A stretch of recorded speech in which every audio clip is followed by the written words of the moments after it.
Sir, আর কত থাকবেন? এইবার তো স্যারের নামাজ জ্বলে পুড়ে যাইতেছে। প্লিজ, এমন ভুল আমি আর করবো না, আমারে মাফ করে দেন। এখন মাপ চাইতেছেন কেন? আগে তো বললেন আমার নাকি সমস্যা। আর একটু থাকেন প্লিজ, আমারও হয়ে গেছে আর একটুখানি। একটু একটু বলতে বলতে তো অনেকক্ষণ হয়ে গেল। এইবার ছাড়েন, আমি আর পারতেছি না। হ্যালো, আসসালামু আলাইকুম। দিশা? হ্যাঁ স্যার, আমি দিশা না, দিশার আম্মু। কিছু হয়েছে বলেন। ও ভাবি, না আসলে বলতে চাইছিলাম আমার তো আজকে একটু কাজ আছে, তো আমি আজকে পড়াইতে যাব না। কি এমন কাজ? পড়াইতে আসবেন না? কিছুদিন পরে তো মেয়ের পরীক্ষা, এইভাবে করলে তো হবে না। আসলে ভাবি কিভাবে যে বলি, আমার গার্লফ্রেন্ড আজকে ডেট করতে চাইছে, সেজন্য। আচ্ছা দেখি কি করা যায়। গার্লফ্রেন্ডের সাথে ডেটে যা যা হয় তা না হয় আমার বাসায় এসেই কইরেন, তাও পড়াতে আসেন।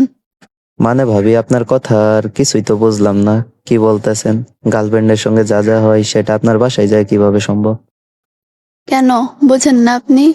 গার্লফ্রেন্ড যা যা দিবে সেটা না হয় আমি দিব, তাও পড়াতে আসেন। ওরে ভাবি কি বলতেছেন এগুলা? গার্লফ্রেন্ডের সঙ্গে যা যা হয় সেটা আপনার সঙ্গে কিভাবে হবে বলেন? আর আপনি কেনই বা আমার সঙ্গে ওগুলা করবেন, হ্যাঁ? আপনি এত সুন্দর একটা মানুষ, আপনারা দেখলে আমার কেমন জানি হয়, তাই বললাম। কেমন হয় ভাবি? বুঝাই বলেন তো। আপনার কথা তো আমি বুঝতেছি না, কি যে করি। আপনার আর বোঝাইতে পারবো না। আপনার গার্লফ্রেন্ড ডেটে যা যা দিবে তা আমি দিব, আপনি আসেন। নাকি আপনার মাঝে কোনো সমস্যা আছে? আল্লাহ, কি বলেন ভাবি? আমার মাঝে সমস্যা আছে মানে? আমার মাঝে কোনো সমস্যা না, আমার সবকিছু একদম পারফেক্ট, ঠিক আছে বুঝছেন? তাহলে কথা ঘুরাইতেছেন কেন? আসেন আপনি। দিশা তো আর বাসায় নেই। দিশা আসতে আসতে আপনি না হয় একটু ওগুলা করলেন। সত্যি বলতে কি জানেন ভাবি, আপনারও আমার কাছে পেতে মন চাই। হুট করে যে এইভাবে এমন প্রস্তাব দিবেন, আমি তো আকাশ থেকে বললাম আপনার কথা শুনে, জানেন? আপনারও আমি অনেক আগে থেকেই পছন্দ করি। যেদিন আপনি আমাদের বাসায় প্রথম আসলেন, সেদিন থেকেই আপনার আমি পছন্দ করি। কিন্তু আপনি মেয়ের টিচার, তাই আর কোনো কিছু বলি নাই। তো এখনো তো আপনার মেয়ের টিচার, তাই না? এখন হঠাৎ করে এমন কথা বলতেছেন যে, আপনার মতলবটা কি বলেন তো?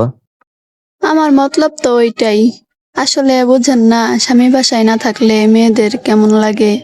আপনি একটা জলজ্যান্ত পুরুষ, প্রতিদিন আমার বাসায় আসেন, প্রতিদিন আমার সামনে দিয়ে ঘুর ঘুর করেন, তাই আমি আর থাকতে পারলাম না, বলেই ফেললাম।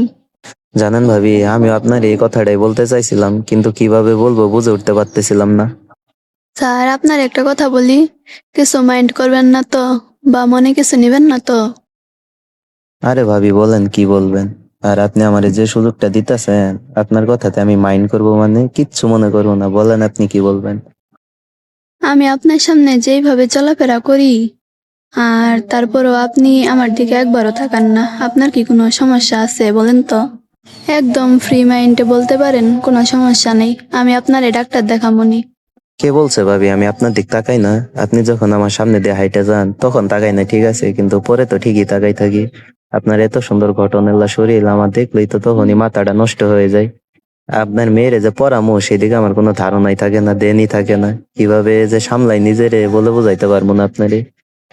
কি বলেন স্যার? আমি যখন চলে যাই তখন আপনি আমার পিছন থেকে দেখেন। আমি তো ভাবতেছি আপনার হয়তো কোনো সমস্যা আছে, তাই হয়তো আর আমি ওরকম ভাবে চললেও আমার দিক তাকান না। না ভাবি, আল্লাহ দিলে আমার কোনো সমস্যা টমস্যা নেই। তবে আপনার যে সুন্দর চেহারা, আপনারে দেখে যে কোনো পুরুষই পাগল হয়ে যাবে। আমিও হইছি, কিন্তু আপনারে বলতে পারি না, আপনি আজ হুট করে বললেন। বুঝাইতে পারবো না যে আমি কেমন একটা ভালো লাগতেছে। তাহলে কখন যাবো সেটা বলেন।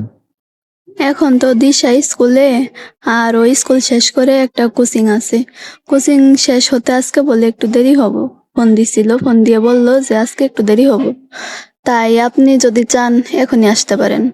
আচ্ছা ভাবি, কিসের গার্লফ্রেন্ড টালবেন? ওরে তাহলে ফোন দিয়ে না করে আপনার কাছে যাইতেছি, আপনার আমার খুব প্রয়োজন গো। এখনই যাইতেছি আমি। হুম হুম, তাই নাকি? আসেন। আর আপনি কি এমনি ওগুলা করবেন নাকি কোনো কিছু ইউজ করবেন, সেটা বলেন। কিছু ইউজ করার জন্য তো গার্লফ্রেন্ডের সঙ্গে করতে হয়। গার্লফ্রেন্ডের তো আর বিয়ে হয় না, ওর যদি কিছু হয়ে যায় তাহলে তো সমস্যা, তাই না? আর আপনি তো বিবাহিত একটা মেয়ে, আপনার কিছু হলে কি আপনার স্বামীর উপর চাপাই দিবেন? তাই আর ওগুলা ইউজ করবো না, ওগুলা ছাড়াই অনেক মজা পাওয়া যায়, তাই না? হুম, ঠিকই বলছেন। ওগুলা ইউজ করলে কোনো মজা পাওয়া যায় না। আপনি যদি চান তাহলে এমনি আসেন। যদি কোনো ঘটনা ঘটে যায় তাহলে আমি আমার স্বামীর উপরে চাপাই দিমু, সমস্যা নেই। উফ, ভাবি যান আপনি কি ভালো, কত কেয়ার করলেন আমার। ঠিকই আছে, আমি যাইতেছি তাহলে এখনই। আচ্ছা, জলদি আসেন। আমার আর তর সইতেছে না, আপনার কাছে পাইতে খুব মন চাইতেছে। প্রায় 1 ঘন্টা পরে কি হলো শুনুন। কি স্যার, আরো কত সময় লাগবে? এখন আসেন না কেন? এই তো ভাবি আইসে বসি আপনার দরজার সামনে, দরজাটা খুলেন। আইসো পড়ছেন আবার, তাহলে ফোন দিবেন না একটা? কি বলবো ভাবি, বেচালার মানুষ, ফোনে টাকা নাই, সেজন্য দরজার সামনে এসে দাঁড়াইছি। কেমন মাত্রই টোকা দিব, এর ভিতরে আপনি ফোন দিছেন। আচ্ছা, দরজা খুলতেছি, থাকেন।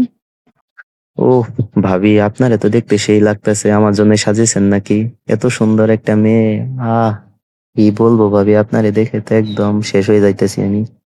হুম, এখনই শেষ হলে হবে নাকি আবার সমস্যা আছে? আপনারে কতবার বললাম আমার কোনো সমস্যা নেই। আচ্ছা আমি দেখাইতেছি আমার কোনো সমস্যা টমস্যা আছে কিনা, আসেন। আচ্ছা, আসেন দেখি। আমিও দেখবো আপনার কেমন দম, কেমন পুরুষ আপনি, কেমন পারেন সেটা দেখা লাগবো না আমার? আচ্ছা তাহলে বেডরুমে আসেন। স্যার, আর কত থাকবেন? এইবার তো ছাড়েন, আমার জ্বলে পুড়ে যাইতেছে। প্লিজ, এমন ভুল আমি আর করবো না, আমারে মাফ করে দেন। এখন মাপ চাইতেছেন কেন? আগে তো বললেন আমার নাকি সমস্যা। আর একটু থাকেন প্লিজ, আমারও হয়ে গেছে, আর একটুখানি। একটু একটু বলতে বলতে তো অনেকক্ষণ হয়ে গেল। এইবার ছাড়েন, আমি আর পারতেছি না। এখন কেন পারবেন না? হ্যাঁ, আগে তো বললেন আমার নাকি সমস্যা, হ্যান ত্যান কত কিছু বললেন। এখন এত জ্বালাপোড়া করতেছে কেন আপনার? হ্যাঁ এত সময় এর আগে আমি কোনো দিনও থাকি নাই। আজ হুট করে এত সময়, তাই নিতে পারতেছি না, ছাড়েন প্লিজ। হ্যাঁ ভাবি, ছেড়ে তো দিবই, আর একটুখানি সহ্য করেন, আমারও হয়ে যাইতেছে, হয়ে গেলেই ছেড়ে দিব, সমস্যা নেই। আমারই ভুল হয়েছে, আপনি যে এতক্ষণ পারেন আমার জানা ছিল না। যদি জানতাম তাহলে আপনাকে কোনো সময় বলতাম না যে আপনার সমস্যা আছে। ভাবি এবার তাহলে মানছেন আমার সমস্যা নাই? আর এটা বলেন, আমি কি আপনার স্বামী থেকে ভালো পারি নাকি খারাপ পারি, বলেন তো ভালো করে। আমার স্বামী যদি এতক্ষণ পারতো তাহলে তো আমি ওরে মাথায় নিয়ে রাখতাম। ও তো 5 মিনিটেই হাঁপাই যায়। আর ওর জিনিসটাও তেমন একটা না। মানে কি বুঝাইতে চাইলেন? আপনার স্বামীটা কি ছোট নাকি? হ্যাঁ জান, কি বলতেছেন এসব? বাদ দেন তো এগুলা। আচ্ছা ভাবি, আমারও শেষ হয়ে যাইতেছে, আর একটুখানি জড়াই ধরেন না প্লিজ। জরাই তো ধইরা আছি, আর কত এইভাবে ধর্ম বলেন? আচ্ছা, তাহলে একটু তাড়াতাড়ি শেষ করে দেন, আবার দিশা চলে আসবে। ও তো এখন বড় হয়ে গেছে, সবই বুঝে। আমাদের যদি এই অবস্থায় দেখে তাহলে ওর আব্বুরে সব বলে দিবে। ভাবি আরেকবার করি না, কি হবে বলেন? দিশা আসবে না, দিশা আসতে দেরি হবে, আর আসলে আমি ওর ওইভাবে বুঝাই দিব, উনি কিছুই হবো না। শোনেন স্যার, একটা কথা বলি। কিছু পেলে আস্তে আস্তে খেতে হয়, হুট করে খেয়ে ফেললে কিন্তু আর পরে পাবেন না। আচ্ছা ঠিক আছে, আপনি না হয় একটু চকলেটই হইলেন, আপনার চুষে চুষেই করলাম, সমস্যা নাই। এরপরে কিন্তু আবার আমারে ডাকবেন, বুঝছেন? আচ্ছা, আপনার ভাই তো বাড়িতে থাকেই না, আমি সময় পাইলে আপনার এটাকে আনবো, সমস্যা নেই। ঠিক আছে ভাবি, তাহলে আমি দিশার রুমে গিয়ে বসে থাকি, আপনি রেডি টেডি হয়ে বের হয়ে আসেন, কি বলেন? হুম, দিশা এখন চলে আসবে। ওরে রাত্রে পড়ায় খাওয়া দাওয়া করে তারপরে চলে যান। আচ্ছা ভাবি, গেলাম তাহলে। তাড়াতাড়ি যান। প্রিয় দর্শক, গল্পটি শুধু বিনোদনের উদ্দেশ্য নিয়ে তৈরি করা হয়েছে। এখানে ব্যবহৃত প্রতিটি নাম, সংলাপ সব কাল্পনিক। যদি কারো জীবনের সঙ্গে গল্পটি মিলে যায়, তা সম্পূর্ণ কাকতালীয়। এমন গল্প নিয়মিত পেতে চ্যানেলটি সাবস্ক্রাইব করে পাশে থাকবেন, ধন্যবাদ।